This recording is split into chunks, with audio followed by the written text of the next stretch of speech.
We have this one from the Washington Post.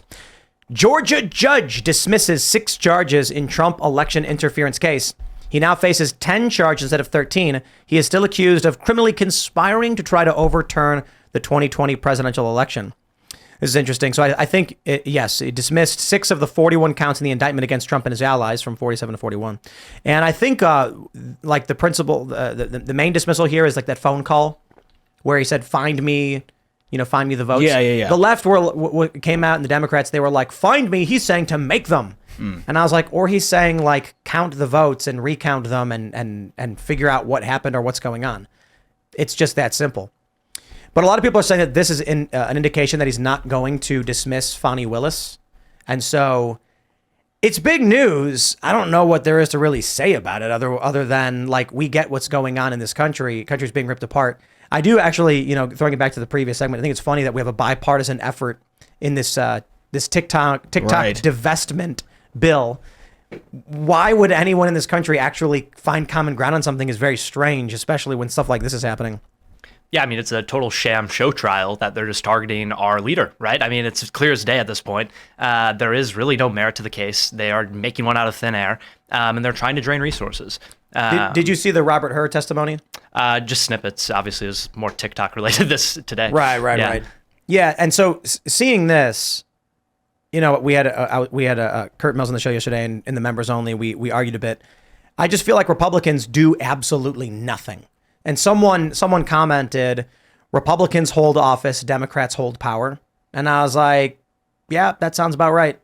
That's exactly what's going on. The challenge, I guess, is when Kurt and I were discussing the issue of abortion on the members only show, his attitude was very much political victories are more important than moral victories. And so what I see with the Republican Party is a bunch of conservative morals wearing a moderate mask to try and convince people they're moderates. And I'm just confused by that. I'm confused. With Donald Trump and the MAGA party, people like Marjorie Taylor Greene have no problem telling you what their morals are. They will strongly stand by them. They'll say, no, abortion is bad. I don't care. But then there are a lot of people in the Republican Party who play the game of trying to be friends with Democrats who despise and hate them and will criminally charge them in 2 seconds, lock them in gulags. But they're trying to win by masking their morals and not making an argument for why their morals are right. Yeah. How is there supposed to be any right-wing victory ever if there's quite literally just a center and a left arguing over what to do? Yeah, well, it's like we're scared to own that we're conservative, right? You walk around town and everyone wants to still be invited to the party. They like to play nice, so they get to go to the nice, fancy fundraisers. And that really just hurts the middle Americans, right? That are actually sending these representatives there to get legislation across the finish line, and it never materializes. And we get these political victories that are like signaling bills and they change a couple of words. But when morale is so low in this country, when the former president is on trial, you need moral victories, right? You need morale to be boosted across the country, or else people don't go out to the ballot box, right? Like, you actually have to show that things are getting better. Ride the metro, right? Like, it is an absolute mess in this country. You can't walk downtown. You got, our daughters, you send off to college and they never come home. Who is going to the ballot box, right? Like, that is really where things start to hit the fan. And like, we have to look in the mirror and ask ourselves, when will you get the morale lift? Because it doesn't come from these little political bills. Right. I see with when the George Floyd incident happened, a bunch of conservatives came out and they were like, wow, this is really bad. We're here. We stand with the left. And then once things started to become clear, many of them were like, okay, wait a minute, something else is going on here. But then the Ahmaud Arbery thing happened. And a whole bunch of conservatives went, see, this proves we're not racist. And I was like, why are you trying to prove to communists that you're not racist instead of standing on your morals and telling them to shut up? So you got all these people in the middle of the road, and they have only one moral framework being argued to them. It's leftist. Many people on the right are saying are refusing to engage because they're like, but then I won't get any votes. And I'm like, okay, well, then the run-of-the-mill individual in this country does not hear the moral argument at all and can't even agree with it because they don't know it exists. So if your position is that abortion is bad and should be outlawed completely, but you feel like I would never win if I said that, so you only ever argue it should be restricted, great. The average person hears 2 arguments, unrestricted and lightly restricted. And then no one has ever made the point to them, maybe we shouldn't allow it at all. This is what we end up seeing with the criminal charges against Trump, Why don't Republicans criminally charge Joe Biden? Well, because it could be bad for them and they might not win an election, and it's more important to win the election. And I'm like, maybe for the average person in this country, they need to see Joe Biden put in cuffs so they can be convinced he's done things wrong. And so long as Republicans keep saying, no, don't do that, otherwise we won't win, then the American people just see Donald Trump being arrested and think he must be guilty, and Joe Biden doesn't. He must be innocent. Yep. Right. It's like the left is always appealing to emotions, and I feel like the Republicans are trying not to do that, but there is kind of like a fine... There's a middle ground where you kind of have to do that at some point. Like, it's not always the best to not just use logic and reasoning to get to people, but you have to in this case, I feel like. Well, it's like we had all these promises of these impeachment trials and these investigations. And, we've done a lot of investigations, but where are the impeachment trials? Now, suddenly we're, months away from election day and we have like a 1-seat majority due to all these like sudden retirements. And so we just totally piss away everything we worked for. And now we don't even have a pathway to materialize any of these things. So you campaign and then you just go, well, we'll get them next time, right? And it's like at a certain point, people stop believing there's going to be a next time. And that is kind of where we're at. Like, morale is very low. We do not think things are going to get better. And there needs to be a figurehead, a leader that is going to pull us out of it. It's Trump, and that's why they're going after him. That's why I feel like the end result of all of this is just things get bad. To what degree, I don't know. But that's why I'm always saying I think culture is substantially more important. That's why TikTok is so dangerous. It completely undermines cultural efforts from those opposing the woke machine, and it's foreign controlled. So you can't even do proper FOIA requests against them to figure out what's going on.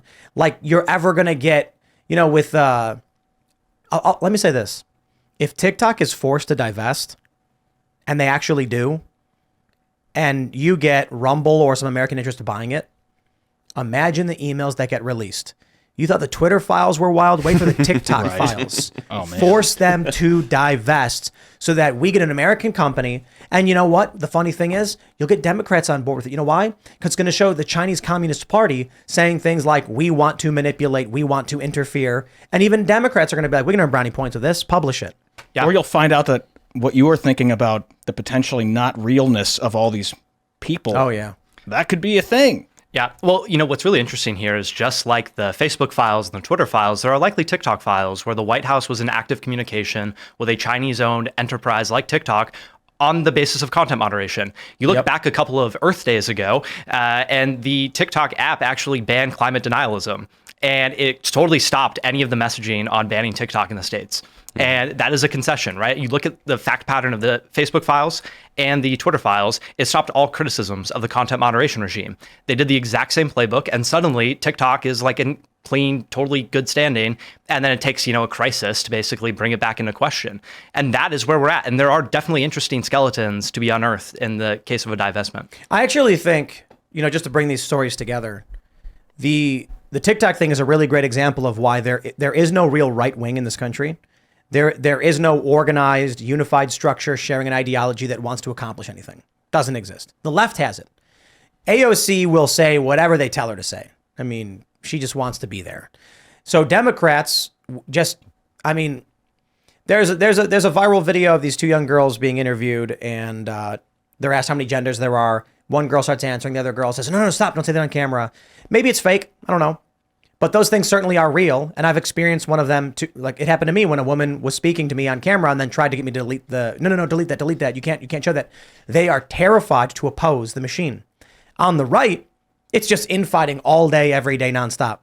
And I'm sitting here wondering why we can't get criminal charges on Joe Biden, despite knowing for a fact he committed a crime. All elements of the crime were met. And he expressed intent and expressed his desire for financial gain from taking the documents and sharing them, which is an additional crime. No charges, none. And what's the argument for it? That we don't want to charge Biden because then he might win in November. And I'm like, Democrats literally go around mercilessly beating people. And I don't mean like Nancy Pelosi. I mean like progressive left-aligned and Democrat-aligned nonprofits and activists will go out and they'll beat people while advocating for Joe Biden. When you had people protesting in front of a hospital, protesting masks, Antifa showed up and beat the crap out of them and got into a fight. And it's like they are willing to fight and beat people for this. And Republicans are like, don't tell anyone your opinion. Otherwise, they might vote the other way. My question to all the Republicans who think you shouldn't express your direct opinion, and I don't think it's this audience for the most part. My question is, why do you think it is the average person disagrees with your worldview? Do you think you are wrong? Is the reason why you're unwilling to criminally charge Joe Biden out of fear that you're wrong to do so? If you are right and you are justified, it should be easy to explain why you're right and you're justified in doing it. Yet for some reason, it doesn't happen. Yeah. I mean, it's really interesting. You're always told in DC, this just isn't the right time. You have this perfect bill, but, just give us a couple more months. The political climate will be better. It'll pass with flying colors. And it's like the exact same fact pattern here with the Biden trials. You get all this great evidence and just give us one more month. Just wait long enough till it's not relevant anymore. We'll strike when it's right. And then it just never happens. And now we're at the end of this Congress. It's coming to a close. They're all going to leave to go campaign. Nothing really is going to happen until Election Day. And we didn't get anything. And so, what compels you to go vote again? If the time is never right, we had the majority. Now we have one seat left. When are you ever going to actually get a win? And it's not clear. Even if Donald Trump wins in November, and when you look at the congressional general ballot polling, it's looking favorable for Republicans. But Trump might win, and you still might lose Congress. Because what could happen is a lot of people say, Joe Biden, now I'm voting for Donald Trump. But I don't like Republicans, so I'm going to vote for the Democrat in my district because he seems like a nice guy. Then you end up with Trump, who can't do anything. They impeach him again instantly. They declare him an insurrectionist, and they will do everything. It's wild that Democrats can have... Republicans had the same majority as Democrats did when they won in 2022, and they did nothing. Isn't that crazy? Yeah. Democrats impeached Trump twice. Yeah. That's wild. Thanks for watching this clip from the Timcast IRL podcast. Hang out with us live Monday through Friday at 8 p.m. and become a member over at timcast.com for uncensored, members-only shows exclusive. Thanks for hanging out, and we'll see you all next time.